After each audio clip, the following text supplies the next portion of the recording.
അസ്സലാമു അലൈക്കും വറഹ്മത്തുള്ളാഹി വബറകാതുഹു. നമ്മളെ ലൈവ് കാണുന്ന ഒരുപാട് പേര് ചോദിക്കുന്നതാണ് എവിടെയാണ് ഈ മക്കാമുള്ളത് എന്ന്. ബഹുമാനപ്പെട്ട സയ്യിദ് അബ്ദുല്ലാഹി ലൈദ്രൂസി ഖദ്ദസല്ലാഹു സിറഹുൽ അസീസ് ബഹുമാനപ്പെട്ടവരുടെ മക്കാം എവിടെയാണ് ഉള്ളത് എന്ന് ഒരുപാട് പേര് ചോദിച്ചിട്ടുണ്ടായിരുന്നു. ഈ മക്കാമ് ഉള്ളത് പെരിന്തൽമണ്ണ മണ്ണാർക്കാട് റൂട്ടിന് താഴേക്കോട് എന്ന് പറയുന്ന സ്ഥലത്താണ്. താഴേക്കോട് വലിയൊരു ജുമാ മസ്ജിദ് ഉണ്ട്. ആ ജുമാ മസ്ജിദിൻ്റെ തൊട്ടടുത്ത് തന്നെയാണ് ഈ മക്കാമുള്ളത്.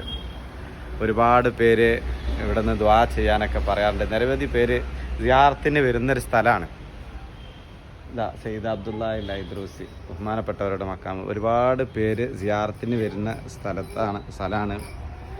ഇൻഷാ അല്ലാഹ് ഈ വഴിക്കൊക്കെ പോകുന്ന സമയത്ത് അല്ലെങ്കിൽ ഉപ്പാപ്പാനെ കാണാൻ വേണ്ടിയിട്ട് എല്ലാവരും പെരിന്തൽമണ്ണ മണ്ണാർക്കാട് റൂട്ടിനാണ് ഈ മക്കാമുള്ളത്. ഇങ്ങോട്ട് വരിക. അള്ളാഹു കബൂൽ